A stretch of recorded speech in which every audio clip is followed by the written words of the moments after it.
వెంకీ నువ్వు ఇప్పుడు మళ్ళీ ప్రవీణ్ అక్కకు ఫోన్ చేసావు అని చెప్పి కాల్ చేసింది నాకు. Okay, that is your wish, చేసావు. నేను ఇప్పుడు నీకు మళ్ళీ చెప్తున్నాను, మే వరకు టైం ఇస్తే నీకు 1.5 తిరిగి వెనక్కి ఇచ్చేస్తాను త్రూ అకౌంట్. అర్థమైందా? త్రూ అకౌంట్ మే వరకు టైం ఇస్తే నేను నీకు మళ్ళీ వెనక్కి ఇచ్చేస్తాను. ఆ మిగిలిన డబ్బులు అంటావా, నేను లైఫ్ లో సెటిల్ అయినప్పుడు నా దగ్గర ఉన్నప్పుడు నేను ఇస్తాను. అది కూడా నేను ఇవ్వను అనట్లేదు. లేదు కుదరదు నాకు ఇదంతా అవ్వదు అంటే పెద్ద మనుషులకి నువ్వే ఫోన్ చేసావు కదా. నా జీవితంలో పెద్ద మనుషులు ప్రవీణ గారు మాత్రమే. సో ఆ ప్రవీణ అక్కకి వేణుస్వామిని పెడతావా లేకపోతే ఇంకెవరినైనా పెట్టుకుంటావా, నేను పిలుస్తాను, నువ్వు పిలుచుకో. ఓకే, నేను ఇంకా నీ ముఖం చూడాలనుకోవట్లేదు, ఈ విషయం గురించి మాట్లాడాలనుకోవట్లేదు. నాకు మే అనే ఒక్క టార్గెటే కనబడుతుంది, మే వరకు నేను నీకు డబ్బులు ఇవ్వాలి అంతే.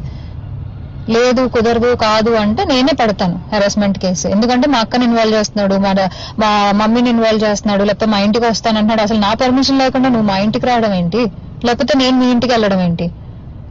ఇంట్లో వాళ్ళు ఇన్వాల్వ్ చేసుకోకుండా నువ్వు నేను మాట్లాడాలి, నువ్వు నేను సాల్వ్ చేసుకోవాలి అంటే నా వైపు నుంచి ప్రవీణ్ అక్క వేణుస్వామి మధ్యలో కూర్చుంటారు. మే వరకు నేను ఆ డబ్బులు సెటిల్ చేస్తాను. అది